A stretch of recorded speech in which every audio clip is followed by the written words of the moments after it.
Hello my loves, welcome back to my YouTube channel.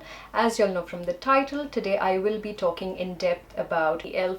Flawless Finish Foundation. This retails for $6 each and you get 20 ml of the product, which is not bad, and I would say this is like a quite cheap foundation, so it's really budget friendly. The packaging is very sleek. I actually did like a first impression when I was doing this full face of e.l.f. makeup.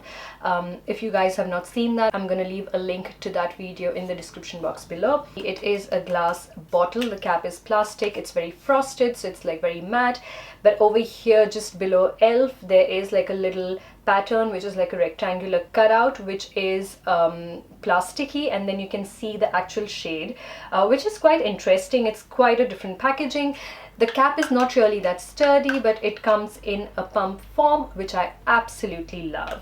Now when I bought this foundation, I actually got it online, and the shade that I have right now with me is Honey, which is like a tad bit darker for my skin tone right now, but I'm sure once I get the tan and everything in the summer, this would be like a perfect shade. But this foundation doesn't oxidize, so the shade is really the one that you buy, and it's not going to like change or alter or anything.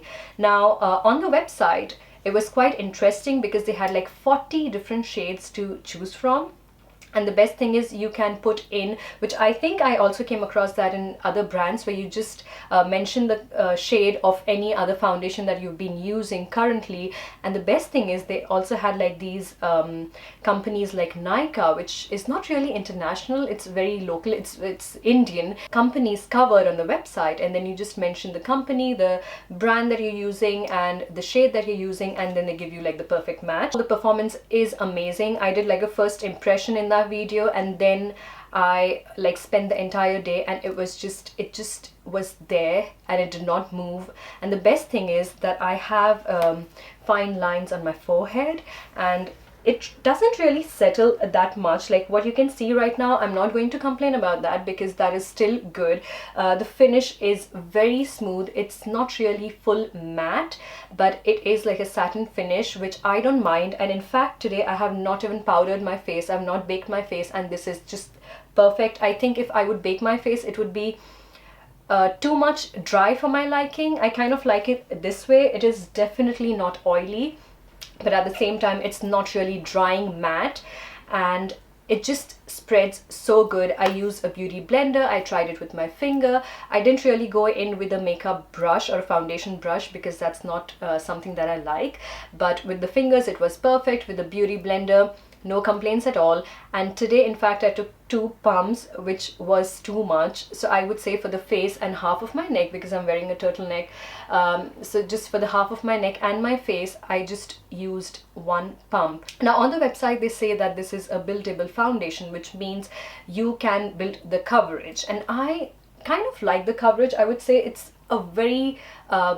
good coverage for me because I don't really have a lot of like discoloration or something, but I had like breakouts here and few discolorations here and there, and it absolutely took care of it. There was no problem at all, so that is something which is again amazing. And one thing that I really like about this foundation is once I apply it and once I do the concealer and everything, the makeup just goes on so smooth. In the previous video wherein I did like a full face of e.l.f. makeup, I did bake my face. But today, as I said, I have not baked my face and there's no complaints at all. In fact, I've not even used a primer. Otherwise, you know, it would, of course, the performance differs when you use a primer, and then of course these little lines or these little cracks are much taken care of. Last time when I tried it, it did not settle in my smile lines, which is like my biggest problem when I'm doing like a high coverage foundation or a full face. My problem is I don't want the foundation settling on my fine lines, on my smile lines and fine lines also, but this one did not do that. Now it doesn't really have a smell in particular, but that would be just like this little, it's not fragrance, but you know, just like a foundation smell of a makeup. And that is something which probably I would say is the only drawback, because I don't really smell it. It's only when I have to sniff the bottle that I can say, okay, there's like this tad bit of that, and it's also like a oily smell, so it's not chemical sort of smell.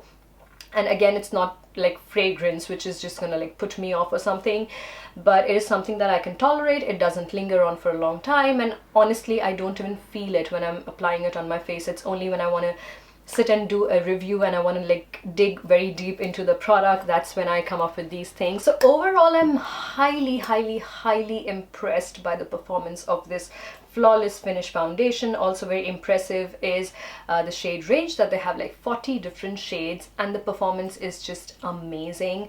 I would really compare this to my high-end luxury foundations. It's very lightweight, it's very easy to apply, very easily blendable. If I want to use it every day, maybe just half a pump would be good, because for me, I use foundations only when I'm doing like the blush and the contour and everything, and on a daily basis I don't really see myself doing that. But with this one, this could also be like very versatile, wherein you could use just like half a pump and just, you know, like even out the face, and then maybe just do a bit of eye makeup. Now the only problem that I faced, I would say, is the technical part, because this is something that I got from Chicago. So my brother got this for me, but when I went to Germany, because they do have e.l.f. in Germany, the shade range was very limited. I was very excited, and with foundations or concealers, I like to test them out before I buy them, and that was one kind of problem that I faced, because in Germany the shade range was very limited. Of course, I found few stores even in Switzerland having e.l.f. cosmetics, but again, the shade range was either too light and too dark and nothing in between, or maybe just like 10 shades out of 40, and then you're like, oh, maybe I don't want to compromise on that. But I was lucky enough to get it from Chicago, so that's one thing that I would say was like the technical difficulty part for me. e.l.f. says that it's cruelty free, it's 100% vegan, it's paraben free. I don't know about that in complete detail, but that's what they mention on the website. But at the same time, I would say that it did not like clog my pores, or I did not feel like a breakout after using this. And another thing that I would like to mention is, when I was trying to sit and do this video, I just wanted to do like a random checkup about the ingredients and everything. And surprisingly, if you go on their website and if you check the ingredients, they have ingredients listed for every single shade. So that was something again which was very impressive. So I hope you guys found this video useful. If you're new to my channel, please don't forget to subscribe, hit the bell icon so that you're notified every time I come out with a new video. I'm sending you lots of love, and see you all soon.